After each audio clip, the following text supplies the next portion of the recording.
niluto ko na yung pasta para mamaya yung sauce na lang. Bilis lang naman yung sauce. Ang importante maluto ko ito. Piling ko 1 kilo itong niluto ko. Siguro mga 2:45 alis ako para sunduin si Yuan at bibili ako ng isda. Hindi ko alam kung makakabili ako maliit na cake kasi gusto niyo yung cake. Titignan natin. Kapag slice na ako ng aking sibuyas at bawang. Yun si Dipa, sinundo na ng kaibigan niya. Dito lang banda sila. Hinahanap ko yung mobile ko. Para na rin ako si Ama. Limutin mo nandito si Ama pa na siya. Mila, saan na yung mobile ko? Ngayon lang siya nakahawak ng mobile niya. Tapos may hindi na niya alam kung nasaan yung kanyang mobile. Yung baka ng aming kapitbahay, siguro mga ilan yan. Tingnan nyo guys. Dumami lalo yung mga baka nila. Oh, ayan. Kawawa naman kasi guys, pag winter, yung mga baka na yan. Si Buwa, naglinis siya sa baba. So kawawa kasi pag winter, no, yung mga baka nasa loob sila ng bahay. Siyempre tayo nga nilalamig. Gusto rin natin maarawan. Sila pa kayang mga baka. Si Buwa, I think may inaayos siya sa taas. Hindi nagpapahinga. Wala siguro sa kwarto niya. Tingnan nyo guys, oh. Luto na yan na yan. Wala kasi silang mahabang noodles dito. Dapat itong pasta na ito. Niluto ko pa ito nung birthday ko. Kaso marami kami pagkain, diba? Sabi ni Ama, wag na. Sabi rin nila ni Auntie, wag mo nang luto.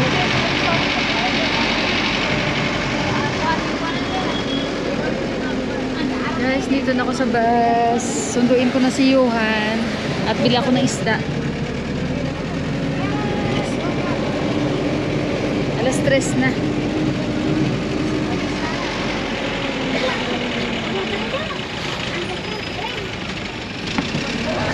Guys, dito na kami ni Johan. Sundo ko na si Johan. Yan siya, oh.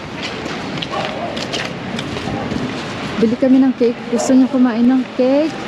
Maliit lang, bili kami. Tapos bili ako ng isda. Balik kami dito. Bili mo na guys. Ayun guys, nagbago yung isip namin. Kasi napadaan kami sa Pizza World. So sabi ko kay Johan, anak, instead ba ng cake, gusto mo bumili na lang tayo ng pizza? Actually, wala kaming planong mag-dine in. Pero sabi ko, sige, kain tayo muna. Kasi since galing siya ng school, baka gutom yung bata kasi hindi siya nag-snacks. So sabi ko, kain tayo.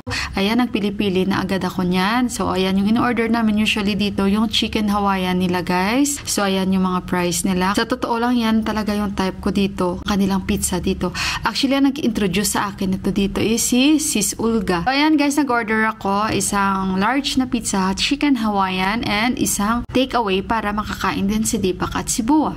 So after nan guys, uuwi na rin kami agad. Masarap yung pizza nila dito. Pangalan is Pizza World. Masarap guys kasi American style. Ito ko lang nagustuhan yung chicken Hawaiian na pizza talaga.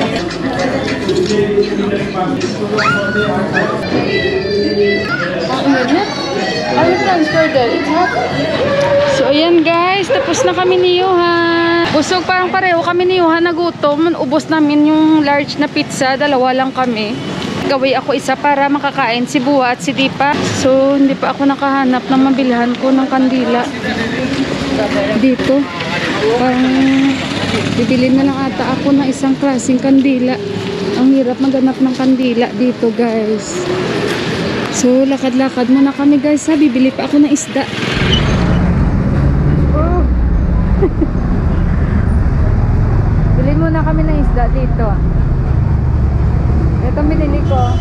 1 kilo 280. Pinapalinis ko kay Bay. Chinese tilapia tayo na. Yeah. So get it. Bay, kuda. Bay. You side up. Yeah. Show. Hindi para na yung isda nila. So guys, nandito na ako sa bahay. Kukuha pa ako ng mga labahin ko. O tingnan yung ating Christmas tree. Ayan. Hala, magsisindi pa ako guys ng kandila. Sandali muna guys ha. Maghanap ako ng kandila dito guys. Kasi iba talaga dito guys. Ibang iba talaga dito. Hindi uso sa kanila yung kandila. Kita nyo yung naamoy namin guys. Alam ko na kung sino yun. At alam nyo na rin po sino yun. So ayun guys ha. Sandali muna. At kunin muna yung mga nilabahan. So ayan yung mga nilabahan ko kanina guys. Oh. Ayan. Kuhanin natin.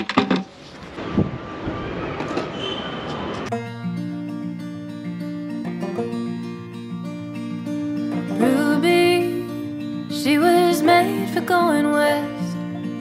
Did not protest, no wandering ways. as pretty as they come, 28 years young. So guys, mamimitas ako dito.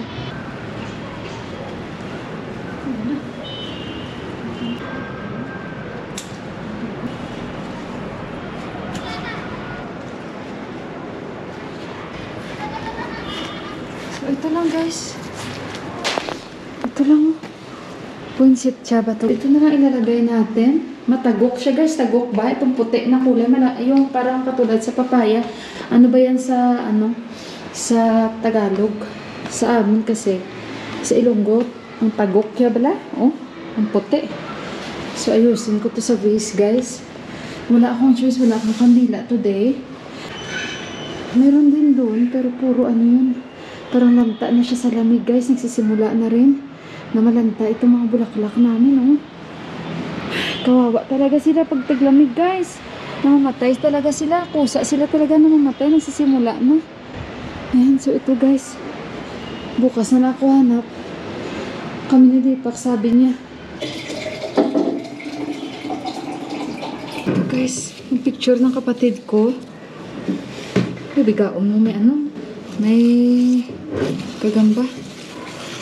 So guys, yung picture ng kapatid ko, bukas pa, kita niyo ako. Sabi ko kay Johan, ikaw nang bala magbigay dyan kay Buwa ng ano, bigaon mo. Ikaw na nang bala dyan magbigay kay Buwa ng pizza, anak. Sabi ko sa kanya. So ayun guys, sabi ko kay Johan, ikaw na nang bala dyan kay Buwa magbigay ng pizza, anak. Kasi busy na ako. Yan, binibigyan niya lolo niya.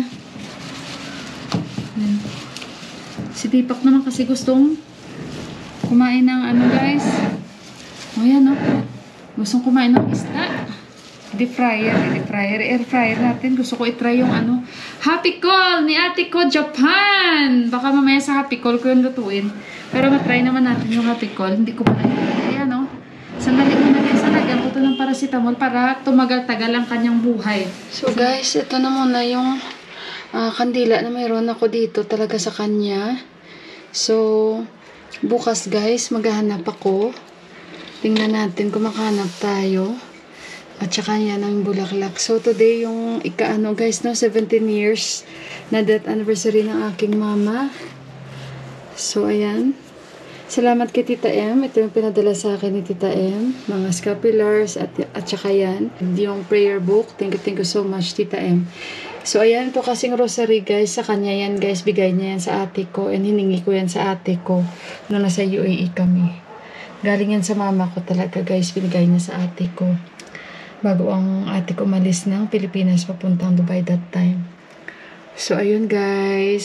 So, good evening guys. I-try natin gamitin yung Happy Call na bigay sa akin ni Ate Japan ko. First time natin gagamitin. And magluluto tayo dito na isda na nabili ko kanina. Hindi tayo gagamit ng mantika kasi sabi sa akin, Ate Japan, hindi mo na kailangan gumamit ng mantika kung gusto mo. Otherwise, mag-spray ka yung binigay niya nga sa akin na sprayer para dito pag nagprito-prito tayo dito na maglagay tayo ng konting oil. Ito yung sprayer natin para doon. Pero since hindi na tayo gagamit, so ngayon, mag-start na tayo guys. Nakaka-excite, diba?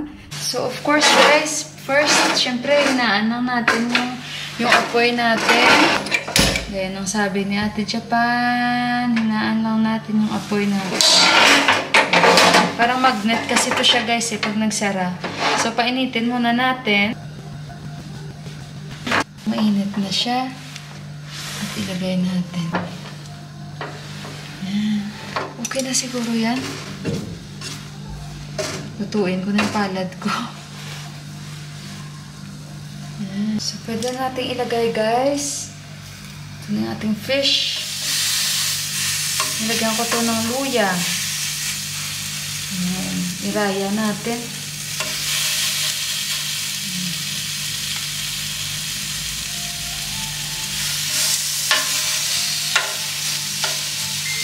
Ito talaga yung kailangan natin.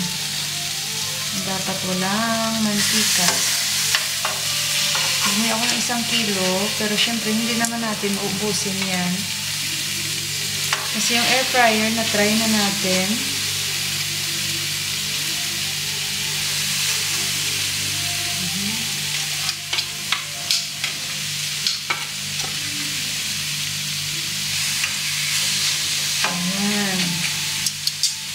Diba? So, takip natin ito. Takip natin ito, guys. Ayan. So, hayaan na muna natin.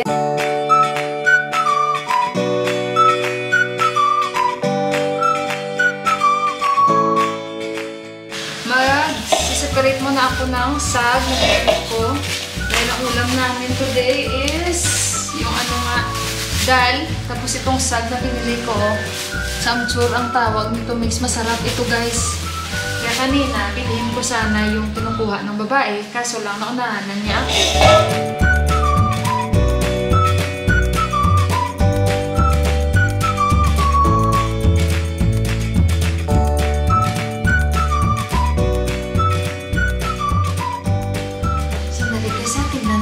Yung ating happy call. So guys, tingnan muna natin no kung anong itsura ng ating isda dyan. Ay, nandyan siya guys oh.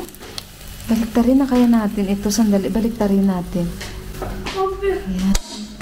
Wait anak, we have to turn it upside down. Baka maglaglagan ito. Ayan. So ayan na guys ha. Nabaliktad na natin.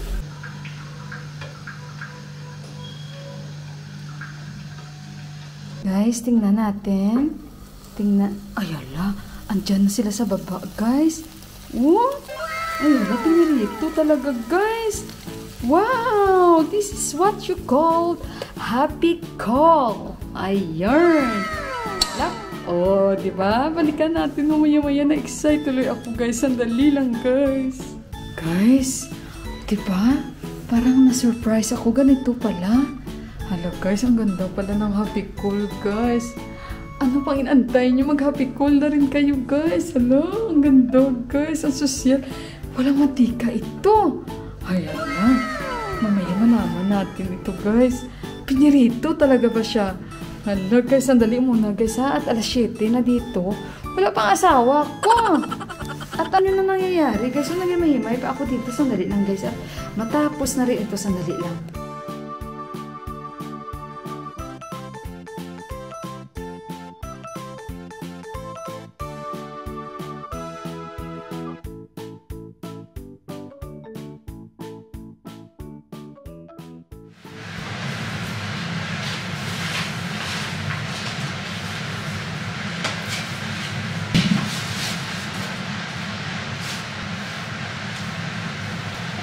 Rice ko 9 minutes. Thank you, ate. Thank you, ate. Arigatou gozaimasu. Enjoy ako sa happy call. Parang nakaka-addict lutuan, guys. Kagaya ng air fryer. Pusin ko pala, guys, kasi tikim ako konti dito sa isda. Guys, ang sarap. Yung bang wala talaga ka mantika.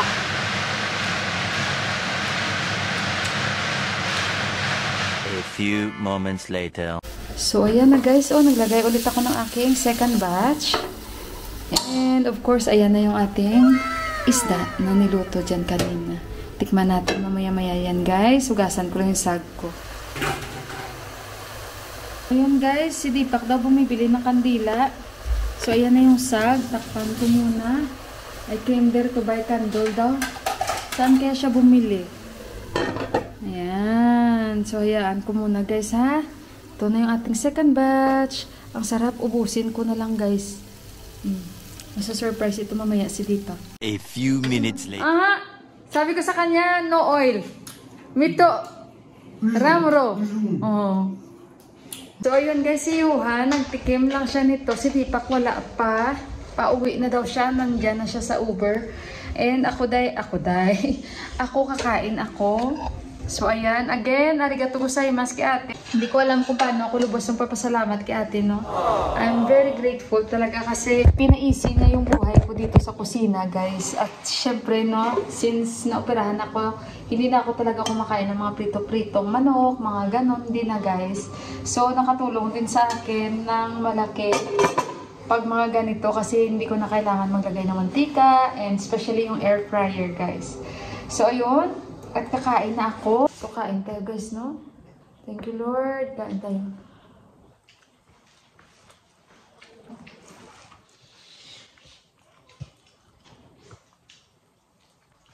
The best, guys. Walang mantika. So guys, andito na si Deepak. Tingnan niyo ang mga dala niya, oh. Kasi sabi ko sa kanya, wala talaga ako makita. Sabi niya, inikot namin ito. Natawa ako, guys, kasi sobrang laki ng kandila na dala niya, oh. Ang presyo nito is nasa 453. Sabi ko nga, oh, pang Christmas talaga ang kulay. Nag-iisip ako kung anong pwede kong gawin to. Lagyan ko ng decorations. No, diba guys? Ilagay ko dito sa table.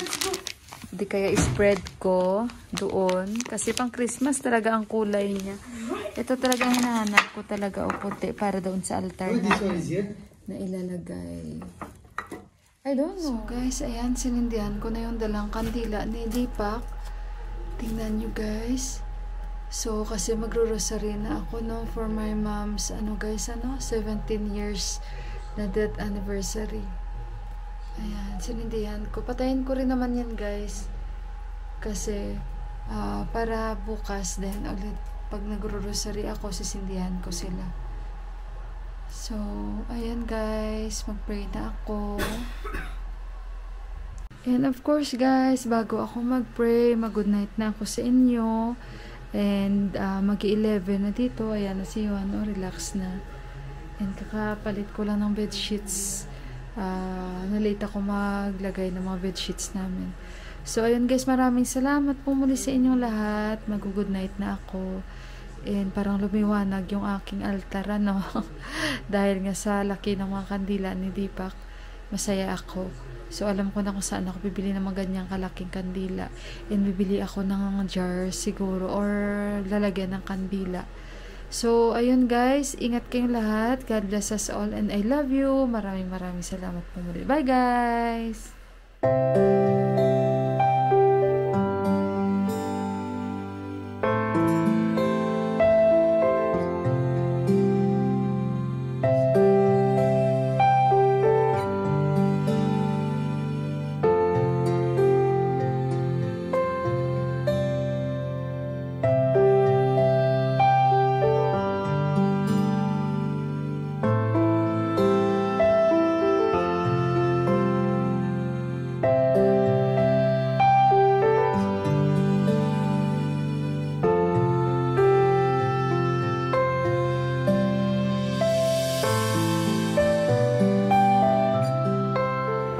The Jingle Bell Rock.